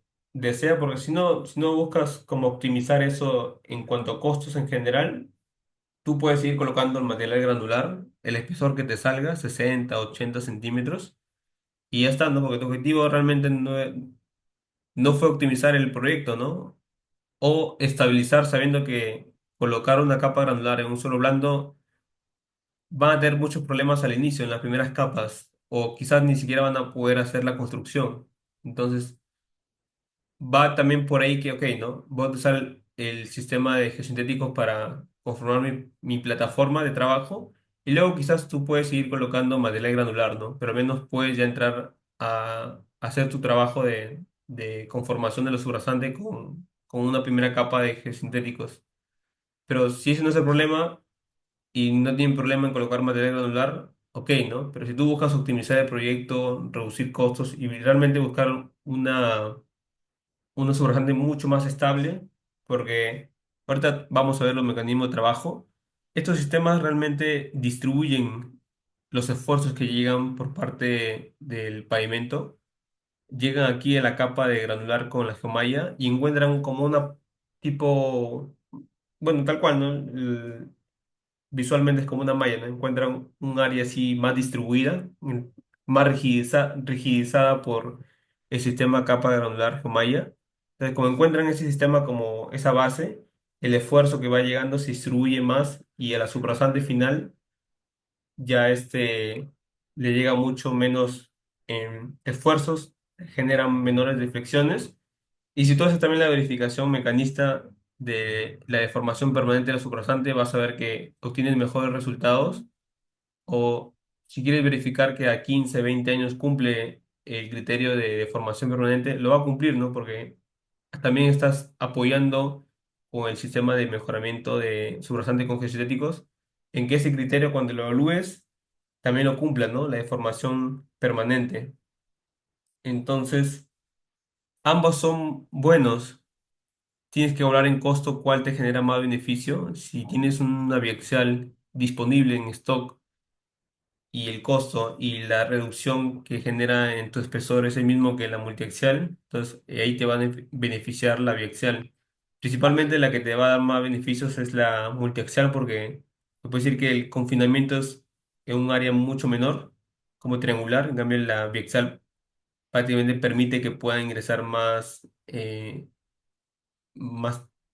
mm, más partículas del agregado y recién cuando eso se llena, por así decirlo, se comienza a confinar una vez que esté completo, ¿no? La abertura, ¿no? De la malla. En cambio, aquí en la tracción rápidamente en esos espacios aquí ya se coloca una partícula, aquí otra, como tres, cuatro y ya está ya confinado, porque en ese espacio ya se incrustan, ¿no? Las partículas. En cambio, aquí sí permite, ¿no? Que puedan hacerse más partículas. Entonces se entiende que su confinamiento es un poco menor. También va a depender qué abertura de la biaxial estás usando. Si son biaxiales más pequeñas, evidentemente sí se va a asemejar a las multiaxiales. Entonces, son muchos criterios, ¿no? Nosotros principalmente, donde laboro, que es en grupo TDM, lo que buscamos es optimizar espesores de mejoramiento y también brindarle al proyectista una plataforma de trabajo tal que cuando tiene suelos blandos pueda realmente hacer su primera capa, trabajar ahí, lograr la compactación que es solicitada y a partir del espesor en adelante, la capa superior, puede igual seguir utilizando otro sistema más de mallas con capa granular o completar lo restante con mejoramiento granular, ¿no? Solo con más material granular. Por ejemplo, aquí, ¿no? De aquí te puedo garantizar que tu construcción, tu nivel freático que tienes lo puedes hacer sin ningún problema. Y luego en adelante puedes ir completando solo con material granular hasta llegar al nivel de supersante y garantizar también tu módulo del top y demás. A veces hay mejoramientos bastante grandes, ¿no? Planteados, porque se estima que se va a usar un material de CBR de 10, por ejemplo, y usan la metodología CH, Ivanov y lo que salga, ¿no? Lo que salga en espesor de mejoramiento. Entonces, como a veces hay problemas del uso de canteras. No hay acceso a canteras, las canteras están demasiado lejos. Se plantean luego usar materiales propios de corte, sea arenas, sea también gravas con arenas, o sea, sea netamente gravas. Entonces, tú puedes usar ese material para combinarlo con los geosintéticos y reducir el espesor porque tienes problemas de metal de cantera. O no puedes hacer a ninguna cantera porque está ahí problema social y tiene disponible material de corte tipo arenas. Entonces tú puedes usar ahí la geocelda, ¿no? Para confinarlo con la arena y ya no tener que usar nada de la cantera porque no puedes acceder por esos problemas sociales. Entonces confinas tu material de corte con geocelda y ya usas eso y ahí optimizaste un montón de costos porque ya la cantera la dejaste de lado y hiciste tu diseño con el material de corte disponible, sea con tomallas o con geoceldas o con geotextil, ¿no? Geotextil con... El geotextil, como un geotextil tejido, se puede envolver con el material granular o el material tipo arena. Entonces, el geotextil tejido también puede ser una buena opción. Si es arena con una geomalla, una arena, esto no se va a casi confinar, ¿no? Ahí va a actuar el efecto de membrana tensionada. Y si es geocelda, sí, pues la geocelda sí la va a confinar. Si es grava, funciona bien con los textiles tejidos, con las geomallas y con las geoceldas. Entonces, seguimos, estábamos aquí. Entonces, principalmente eso, el sistema de las geomallas genera incremento en las propiedades de rigidez de la capa granular, disminución del abullamiento, comienzas a generar, visualmente se ve, ¿no? Generar un sistema más uniforme, como tanto la capa granular con la geomalla o el geosintético en general, aplica la carga y se va a encontrar con un sistema más uniforme, ya no diferenciado, y finalmente la subrasante va a ver ese efecto de que se ha reducido el abullamiento o el abullamiento es más uniforme. Entonces, si es uniforme, viendo el asentamiento o el abollamiento diferencial también sería más uniforme, ¿no? Se reduce en ambos sentidos. ¿Qué más tenemos? El empleo de la materia granular interactúa con la geomalla. Bueno, se debe cumplir también las exigencias de la vialidad, ¿no? Del módulo y demás. Pueden usarse tanto en mejoramiento subrasante, refuerzo de capas granulares. Se extiende la vida útil si es que no quieres reducir espesores y solo quieres darle un mejor performance a tu proyecto. Colocar la jomaya, ya que no estás reduciendo ningún centímetro, no sé, de la capa granular o del mejoramiento, finalmente está brindando una mayor vida útil en cuanto a tráfico, ¿no? Tráfico de sal. Para el mismo periodo, tu mantenimiento lo puedes como que reprogramar a un año siguiente o 2 años siguientes porque le has hecho eh, un refuerzo en el subrasante o un refuerzo en la capa granular. También puede colocarse estas mallas de fibra de vidrio en las carpetas asfálticas y también se usan para reforzar, estabilizar cimentaciones. Las multiaxiales también se usan, las biaxiales también se usan. Ahí entran las biaxiales eh, de alta tensión para las cimentaciones. Terraplenes, en terraplenes sí, evidentemente sí pueden entrar las geomallas uniaxiales también como muro de suelo reforzado. Las uniaxiales son bastante buenas. Y taludes. Entonces, si entran a ese uso, si entran las unexiales, son bastante usadas ahí, pero en nuestro caso son la subrasante, entonces usamos las geomallas principalmente biaxiales o las multiaxiales. Dentro del mecanismo de trabajo, acá pueden ver una imagen. Acá hay como una línea punteada. Se puede decir que si fueran capa de 15 centímetros, el incremento de rigidez o el confinamiento que genera la geomalla sería como que total, ¿no? Pero si fuera como una capa de 30 centímetros, se puede decir que hasta 20 centímetros sí se da realmente como que el efecto del confinamiento, pero se va acá reduciendo. Tal que la última capa de 5 o 10 centímetros, poco efecto realmente tiene la geomalla, porque tan arriba ya no va a llegar, ¿no? O sea, este trabazón que está aquí ya es propio de la colocación misma de la capa granular, ya el efecto de la jamaya ya no llega hasta la última capa, pero uno tiene que buscar cuál sería la equivalencia, tal que el incremento de rigidez tú le puedes como que aplicar a toda la capa, ¿no? Porque no lo vas a dividir en tu diseño como que, solo 20 rigidizado y los últimos 10 como que no. Entonces, llegas a hacer como una equivalencia en rigidez en cuanto al aporte del MIF, como si fuera una sola. No consideras que el MIF que está haciendo el efecto en estos 20 centímetros es para todos, sino que reduces ese factor tal que puedas considerar que se está rigidizando toda la capa. Preferentemente si colocas capas de 20 sería buenísimo, ¿no? 15, 20, 25 ya quizás. Pero capa de 30 tienes que estar seguro que la última parte, la última capita de 5 no va a estar confinado. Pero si tú ya colocas más capas de Homaya, o sea, no es la única, si no colocas una, acá colocas otra, ¿no? Otra Homaya arriba, como un sándwich, otra Homaya.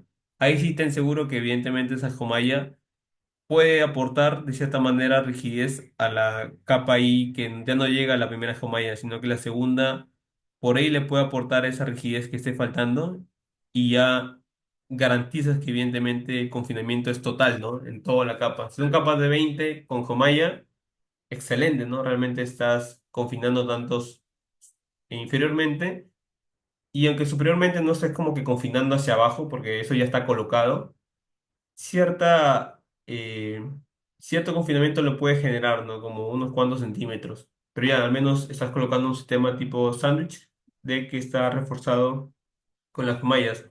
Aumenta la capacidad de carga, moviliza, ¿no? La falla de corte de la subrasante que puede tener y el efecto de membrana tensionada. Se puede decir que ya el sistema como tal, todo el sistema, como si fuera un elemento, ejerce soporte, no ejerce tensión ante la carga, antes de que actúe como tal la trabazón o actúe como la capacidad de carga. Un mecanismo también que tiene el eje centríco es esa membrana tensionada. Imagínense que van a colocar una arena, ¿no? Con la geomalla.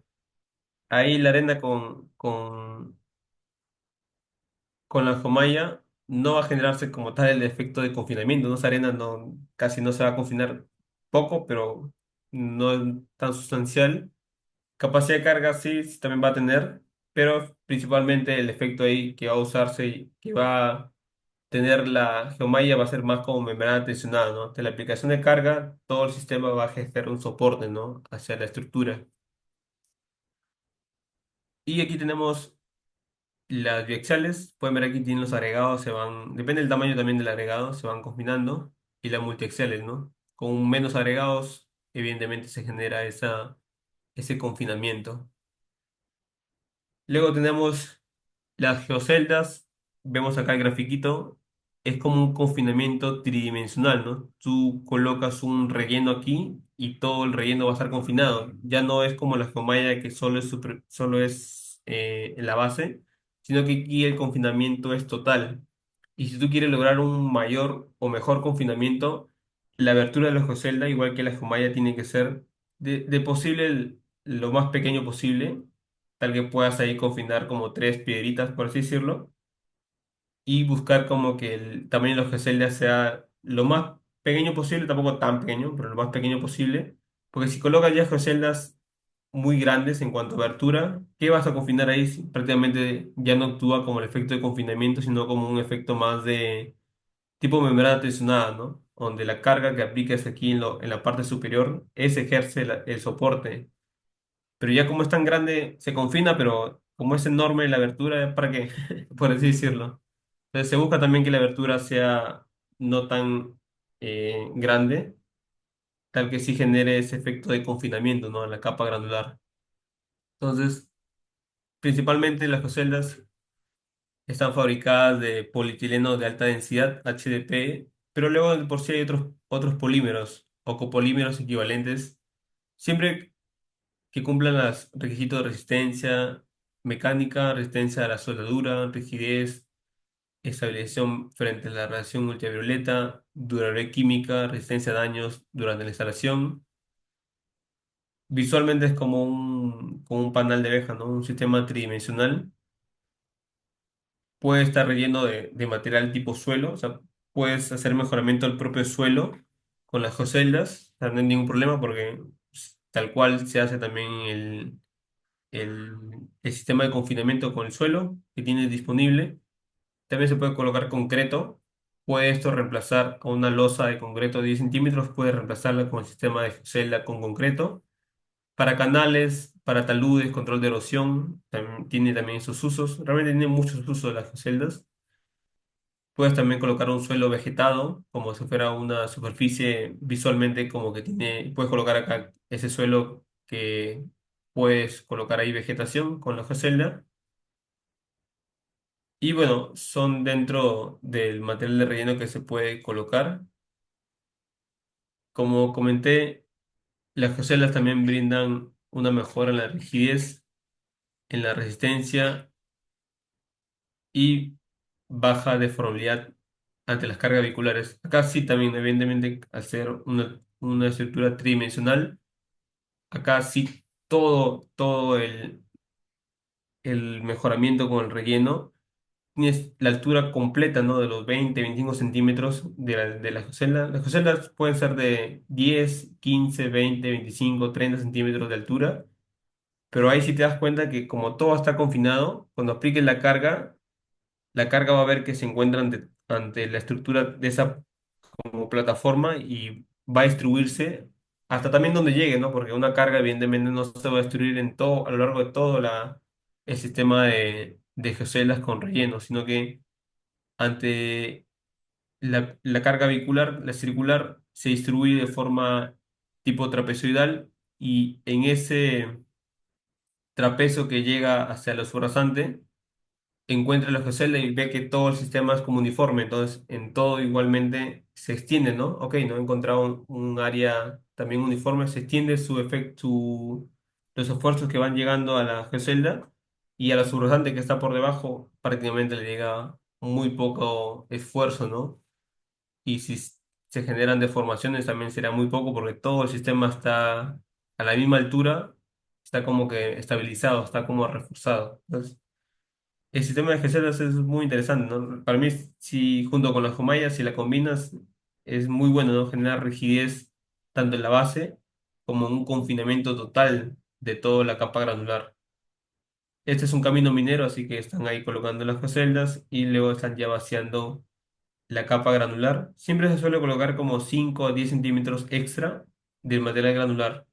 Uno para proteger la joseta, porque si lo haces al ras, evidentemente las llantas van a estar al ras con la joseta y le van a generar daños. En cambio, se suele colocar 5 hasta 10 centímetros extra como protección de la joseta.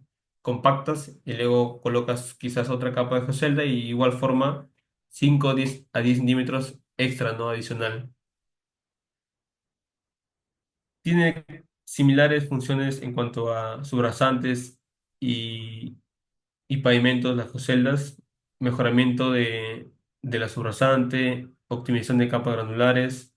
También se suele usar para cuando queremos proteger interferencias subterráneas, es decir, tuberías de gran tamaño que se encuentran muy cerca, ¿no? Tienes en tu proyecto hacer un mejoramiento de 50 centímetros y ahí nomás a 40 centímetros, 30 centímetros te encuentras como una interferencia subterránea que puede ser, como indiqué, de gran diámetro o pequeñas, pero como tú no puedes excavar, lo vas a posiblemente romper, no lo vas a dañar. Entonces tienes que colocar ahí un mejoramiento ya de menor espesor, tal que funcione como mejoramiento, pero también que funcione como protección a la interferencia, ¿no? Tienes casi un menor espesor. Puedes ahí para colocarle concreto si quieres en ese espesor que tienes de mejoramiento, pero puedes usar este sistema de Geomaya con Geocelda para que las cargas que lleguen se distribuyan en todo el sistema, ¿no? De las geocelas de Geomaya se distribuyan en todo ese sistema y tal que a la tubería lleguen menores esfuerzos y no tenga inconveniente respecto a una falla por fisuramiento o falla por rotura, ¿no? Evalúa qué esfuerzo puede soportar la tubería versus el esfuerzo que llega, llega al sistema ya con Geomaya Geocelda. Eso sí se aplica esa parte de esfuerzos, de formaciones, ahí entra bastante los esfuerzos. Colocas tus capas, la granular, la capa reforzada con Geomaya Geocelda, los módulos que obtienes y ves qué esfuerzo llega a la corona de la tubería, ¿no? Entonces, con eso sí se usa bastante ahí ese criterio porque la intención es que la resistencia que tenga la tubería a los esfuerzos sea tal que tenga un factor de seguridad también, ¿no? De 1,5 hasta de 2 al fisuramiento o a la rotura. Porque si tú solo colocas material granular, uno que supuestamente el proyecto te especificaba un espesor mayor, o sea, de 60 centímetros, pero como está en la tubería, tú solo vas a colocar 30, y si solo colocas 30, uno es que no vas a lograr supuestamente el módulo que estaba eh, diseñado, ese sector de interferencia, y otro es que como el menor espesor de mejoramiento, las cargas que lleguen directamente a la interferencia van a ser muy altas y puede a largo plazo generarse ese fisuramiento, ¿no? A las tuberías. La geocelda tiene su efecto de confinamiento lateral, visualmente se observa, ¿no? Que sí confina, y también de restricción lateral, ¿no? Porque ya, a diferencia de la Jumaya, tiene restricción lateral, pero el de la geocelda su efecto es mucho mayor. Evidentemente se observa de forma más visible el efecto de dispersión de esfuerzos verticales, tiene también el efecto de membrana tensionada, y este sí genera como un aumento mayor a la capacidad de carga, ¿no? Porque al distribuir más los esfuerzos a la subrasante o en este caso al suelo de fundación llega menor carga, y como el suelo de fundación tiene una capacidad de carga ya estimada y la sobrecarga que está llegando al suelo de fundación es menor, evidentemente la capacidad de carga que tenga ahora el sistema va a tener un factor de seguridad mucho más alto. Entonces, en las celdas sí, si es para cimentaciones, sí es bastante adecuado este este mecanismo, y si también para vías férreas también, porque al final en vías férreas lo que buscamos es que la subrasante no tenga esa falla a la capacidad admisible, ¿no? Entonces, usar un sistema de geoceldas también bastante adecuado, sea en el subalasto o sea en la propia plataforma de la vía férrea. Este cuadro son los requisitos mínimos que tienen las geoceldas. Lo he sacado, o sea, hay un estándar, la geocelda de HDPE, de polipropileno, estándar internacional del Instituto de Investigación GRI GS15, el mismo que también está acoplado a la acreditación de GuideLab. Entonces, para esta celda de HDP existe ya un estándar en cuanto a los parámetros mínimos que requieren esos tipos de celdas. Uno va, busca la normativa GSI GR15, lo descarga, y tu geocelda que tú quieras de HDP tiene que tener esto como mínimo, porque así indica el estándar. Estas propiedades de soldadura, fluencia, ruptura, desgarro, punzonamiento, espesor nominal, densidad. Entonces, es el mínimo. Tus reservas pueden tener propiedades muchísimo mejores, pero deben cumplir este mínimo. Mientras cumplen el mínimo, no vas a tener ningún problema, ¿no? Porque ya estás cumpliendo la propiedad mínima. Lo que tú necesites para tu diseño, tus propiedades que sean mejores que las mínimas, es lo que ya tú necesitas para plantear ese diseño, ¿no? Pero si con las mínimas tienes ciertos espesores ya estimados y te funcionan bien, ¿no? O sea, usas geoceldas con las propiedades mínimas y te dan ciertos espesores o cierta rigidización a la capa granular. Eso también está en, en la normativa del GRI GS15, los requisitos mínimos de las propiedades físicas, mecánicas y resistencia deben estar de acuerdo al estándar. La altura mínima de la josela son 10 centímetros. La selección de la altura, la abertura nominal de la joselda y dimensiones de la unidad.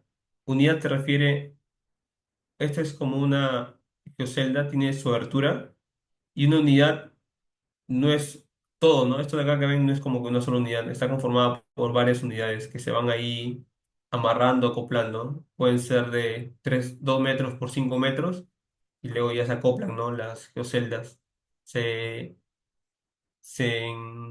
enganchan o se unen, ¿no? Se unen las geoceldas.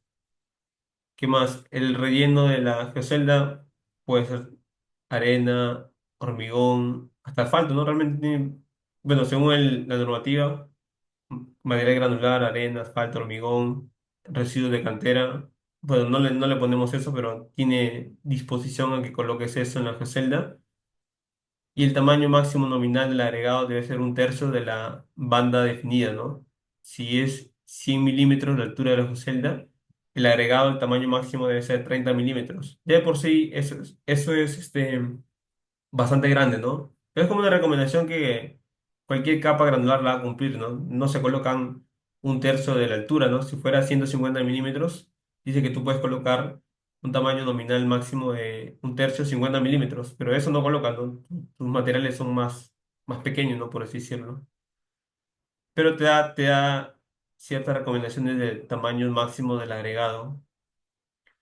Y bueno, como todos los geosintéticos, tanto la geomalla, el geotextil, la geocelda, todo tiene que estar acreditado, ¿no? El proveedor tiene que tener acreditación GuideLab para que los procedimientos que ha hecho para determinar las propiedades de las geoceldas, geomallas y geotextiles, los resultados que esté botando sean los correctos, y cuando a ti te lo brinden el producto suelen tener, ¿no? O sea, no es algo que no lo tengan, sino que ya lo tienen, pero te lo pueden dar, ¿no? Te lo pueden brindar su acreditación ILAB y también su certificado de calidad, ¿no? De cada geosintético. Entonces, esos son los tres sistemas que se pueden usar para reforzar y estabilizar la subrasante. Eso sería, chicos, todo por este webinar. Y me he excedido un poco del tiempo, pero esos mecanismos, cómo se usan los geosintéticos, cómo se evalúa que una subrasante cumple los criterios de formación o de módulo. Hay un curso que se va a brindar, ¿no? Por parte de GESConvial que es netamente a este tipo de, de usos, tanto pavimentos de bajo volumen de tránsito, que al final son los que no tienen esa carpeta superficial, mejoramiento subrasante y refuerzo de capas granulares. Entonces, ahí vamos a ver a detalle estas metodologías también de los sintéticos, de Jeroen Rai, teoría de filtros, Ash Ivanov, el de Pocarel, Yuri Han, Aversani Neto. Lo vamos a ver en ese curso, que a continuación el equipo de gestión vial va a poder comentar un poco más acerca del temario y también se le va a brindar mediante el grupo el temario del curso. Sí le vamos a meter bastante empeño a este sistema de geocinéticos y en general, ¿no? A los mecanismos que tenemos para ese tipo de pavimentos y para lo que siempre nos tenemos el problema del mejoramiento del sobrasante ante suelos blandos. Entonces, muchas gracias por su atención. Si tienen alguna consulta, pueden dejarlo en el chat o activar su micrófono. Eso sería todo por mi parte. Bien, muchas gracias, ingeniero, por su ponencia el día de hoy y por compartir su conocimiento y experiencia con todos nuestros participantes. Vamos a dar inicio a nuestra primera dinámica y ya nos reencontramos con usted en el inicio del curso especializado. Muchas gracias. Hay una consulta, creo. Juan Velázquez. Sí, ¿qué tal, Juan? Ingeniero, ¿qué tal? Buen día. Bueno, gracias. En primer lugar, gracias por la ponencia de hoy. Tengo una consulta al tema de afectaciones en la temperatura en lo que es geotextil, Sí, en cuanto al procedimiento de instalación por realizarla. Eh, Tengo entendido que el geotextil también se dilata, entonces para los procesos siguientes del mismo trabajo, pues ¿cómo influye tomar el material granular? pero esa dilatación se puede decir que se contrarresta con las propiedades mínimas que requiere el geotextil. Que se dé la dilatación como tal es porque o bien estás colocando un material que no tiene esa característica, ¿no? Ante los rayos UV, ¿no? Bueno, en general, ¿no? Que se dilate, porque no debería presentarse ese mecanismo a un geotextil que cumple las propiedades mínimas de clase 2 o si es estabilización de clase 1 no debe tener ese problema, ¿no? Con esas propiedades mínimas, se suele que esos problemas en el geotextil casi no se dan, ¿no? Es un producto que con esas características no tiene realmente mayor problema.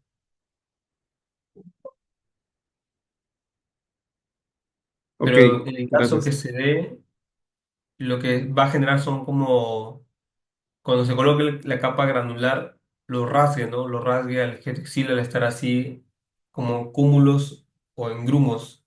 Lo raro es como si fuera una geomembrana, ¿no? Supongamos, geomembrana lo que se busca es que el material superior sea como que tenga finos, tal que no rasgue la geomembrana, porque si se rasga la geomembrana, se hace hueco, lo que vas a filtrar ahí ya no sirve, ¿no? O sea, se te va a escapar todo por ahí lo que es la lixiviación. Entonces, lo mismo es con el geotextil, ¿no?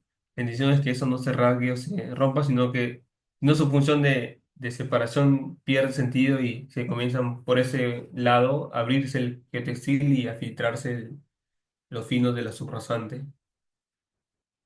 Y en todo caso tiene, bueno, dilatación. No puedes colocar, si ves que el geotextil tiene ese inconveniente, un geotextil de mayor gramaje, porque en geotextil de tejidos hay diferentes gramajes. Entonces, puedes colocar uno de mayor gramaje o de mayores propiedades, por así decirlo, para que no tengas ese problema.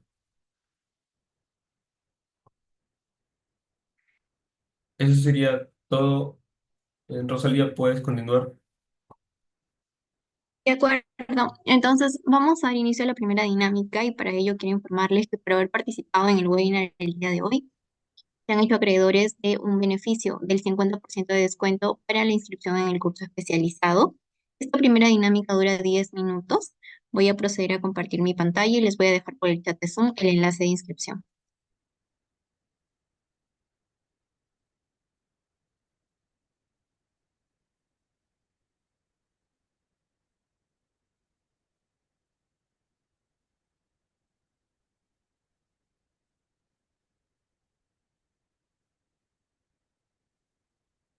Perfecto, listo. Entonces ya estamos aquí con el temario del curso especializado Diseño avanzado de pavimentos de bajo volumen de tráfico, mejoramiento de suelos y refuerzo de bases granulares. Como les estaba mencionando, tenemos 10 minutos, es decir, hasta las 11:30 de la mañana, para inscribirnos con un 50% de descuento. ¿Sí? Vamos a revisar primero el temario. Este curso está programado para su inicio el día domingo 15 de marzo. Se va a dictar en una modalidad completamente virtual y consta de 10 sesiones. Estas 10 sesiones se van a dictar entre sábado y domingo de 3 de la tarde a 5:30 de la tarde. Cuando ustedes realizan su inversión, es importante mencionarles que además de la clase en vivo, también van a tener acceso a las grabaciones y el material que se comparte en cada una de estas clases.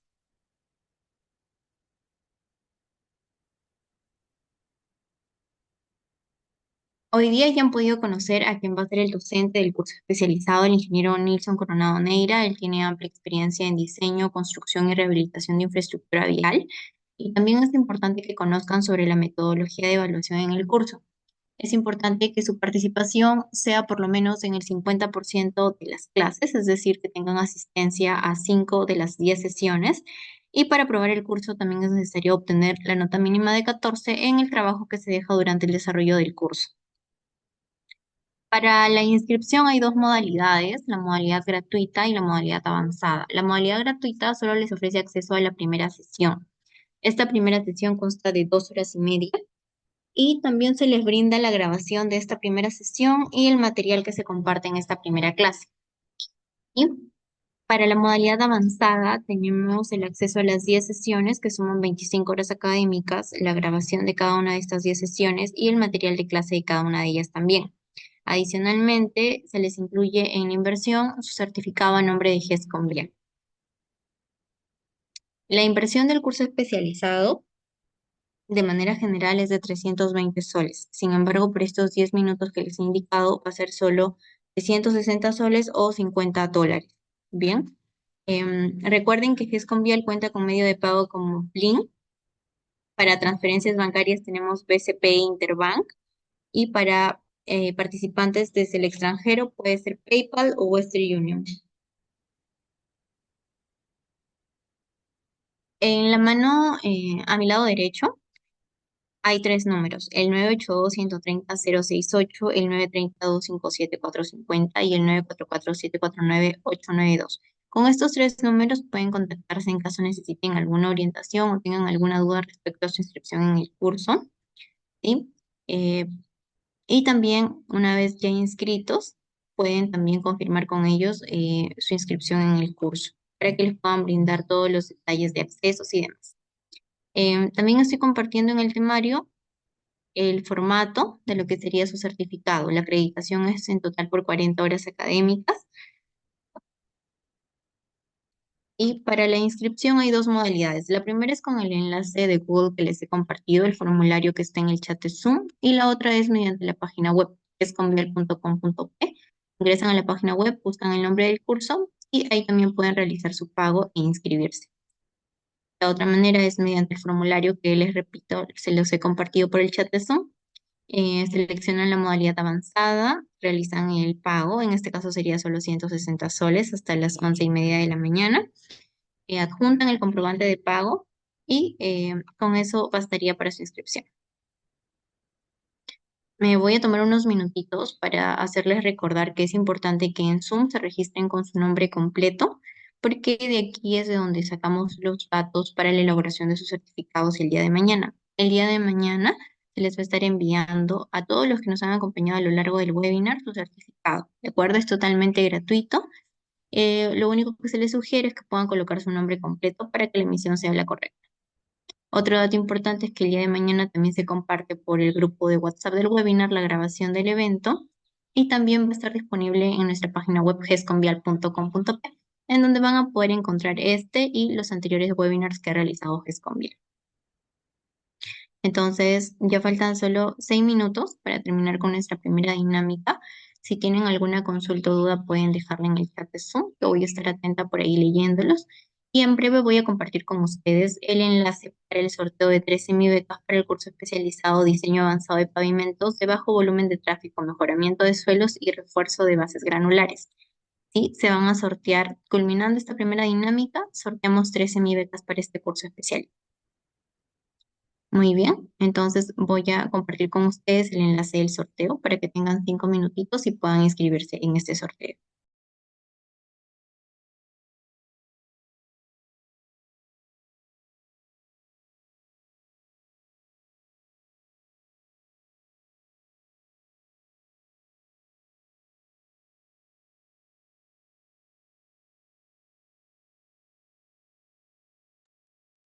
Bien, estimados, he dejado en el chat de Zoom también el enlace para nuestro sorteo de 13 becas para el curso especializado de diseño avanzado de pavimentos de bajo volumen de tráfico, mejoramiento de suelos y reforzamiento de bases granulares. Les reitero, si tienen alguna consulta o duda, me la pueden hacer saber que estoy atenta al chat de Zoom. Sí, recuerden que este curso empieza el domingo 15 de marzo y se va a dictar todos los sábados y domingos, ¿sí? Ahorita les repito el horario. Son sábados y domingos de 3 a 5:30 de la tarde. Son 10 sesiones en total. Y realizando su inversión, pues ustedes van a poder acceder no solo a la clase en vivo, sino también a las grabaciones para que puedan revisar y el material de clase que comparte el docente.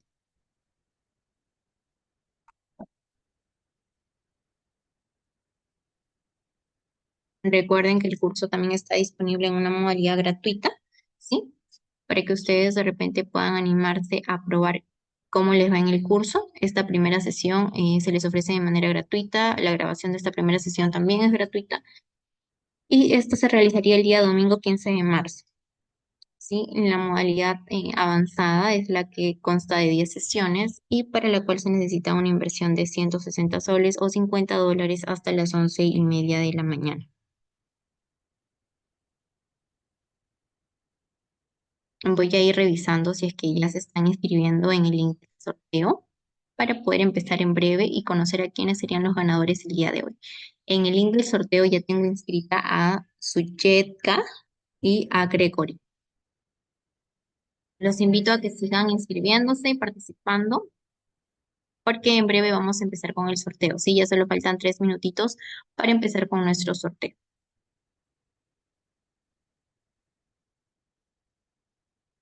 Les reitero que el día de mañana se van a enviar tanto los certificados como la grabación de este webinar. También vamos a compartir por el grupo de WhatsApp del webinar el temario y esta información que les estoy mostrando ahora, como la inversión y medios de pago, para que ustedes puedan tenerlo presente y se puedan inscribir en nuestro curso especializado. Y recuerden que va a empezar el domingo 15 de marzo. Ya solo nos quedan 2 minutos para culminar con nuestra primera dinámica y empezar con nuestro sorteo. Así que los invito a que puedan seguir inscribiéndose en el enlace para realizar nuestro sorteo en breve. Bien, ya tengo a 5 inscritos, a Suyetka, a Gregory, a Mario, a Albert y a Juan. Sí, a ver, por ahí me confirman si todavía falta alguno de ustedes. Todavía tenemos unos minutos para que puedan inscribirse. En el caso de alumnos se aplica el descuento adicional.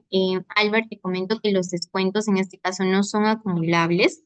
Puedes acogerte al descuento que sea que sea mayor, ¿no? Para que puedas tener el mayor beneficio, pero nuestros descuentos no son acumulables. Si tienen alguna otra consulta, no duden en escribirme en el chat de Zoom. Voy a estar atenta aquí leyendo sus comentarios o sus consultas. Entonces ya solo nos queda un minuto para culminar con nuestra primera dinámica y empezar con nuestro sorteo. Si alguno de ustedes falta inscribirse, también me lo hace saber por el chat de Zoom para esperar un momentito más, ¿de acuerdo? Si es que no, ya empezamos una vez culminada la primera dinámica. A ver, creo que tengo aquí otra consulta en el chat. Sí, claro. Voy a comentar los módulos del curso. Muy bien. El curso tiene en total 6 módulos, ¿ya? El primero es Introducción al diseño de pavimentos de bajo volumen de tráfico. El segundo es Estudio de suelos del rasante y modelo resiliente. Estudios de tráfico en caminos no pavimentados. Calidad de materiales, estabilizadores de suelos y capas granulares en pavimentos de bajo volumen de tráfico. Tecnología de los geosintéticos en pavimentos de bajo volumen de tráfico, diseño de afirmados para caminos de acceso a minería, parques eólicos y áreas auxiliares. Y finalmente, análisis estructural del pavimento de bajo volumen de tráfico con Kempep y Plaxistoste. Sí, estos son nuestros 7 módulos para el curso especializado de diseño avanzado de pavimento de bajo volumen de tráfico, mejoramiento de suelos y refuerzo de bases granulares. Bien, ahora sí hemos culminado nuestra primera dinámica y voy a proceder a compartir mi pantalla para la ruleta, para realizar el sorteo. Un momentito, por favor.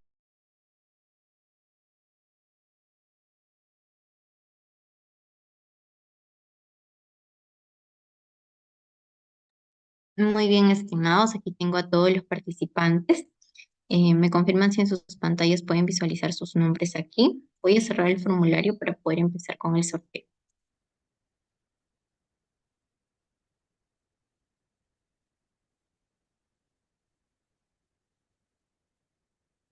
Tenemos en total a 7 participantes.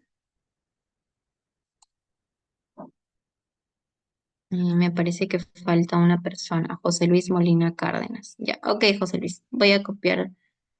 Ah, sí, sí estás. Ya, perfecto. Listo. Señorita, el mío también Percy Rojas, ¿no, pai? Ya, a ver. Percy Rojas, díctame tu apellido, por favor. Rojas, Naupay, Percy. Ya le envié la hoja de descripción. Ya, de acuerdo. Listo, entonces vamos a empezar con nuestro sorteo. Ya, permítame un minutito, voy a unir sus nombres y ya con eso empezamos nuestro sorteo de las 13 mi becas.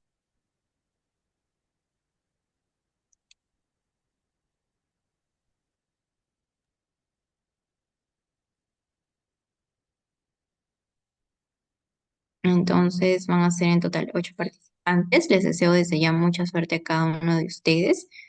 Vamos a empezar a girar nuestra ruleta.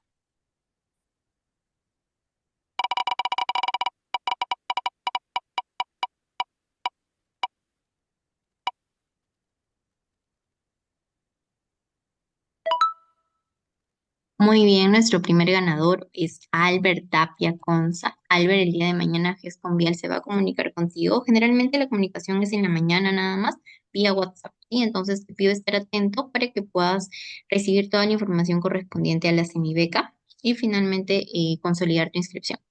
Vamos a conocer al segundo ganador. Nuevamente, mucha suerte para todos ustedes.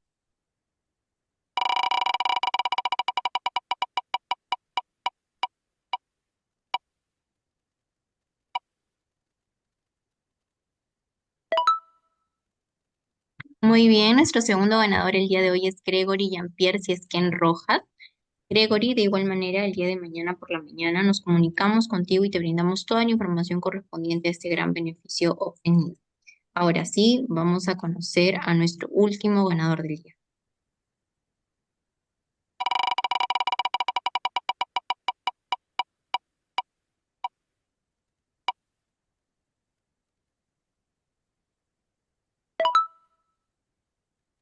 Bien, nuestro último ganador es Mario Aldair Raimi Hidalgo. Mario, de igual manera, el día de mañana nos comunicamos contigo para brindarte mayor información sobre este beneficio obtenido de la semibeca.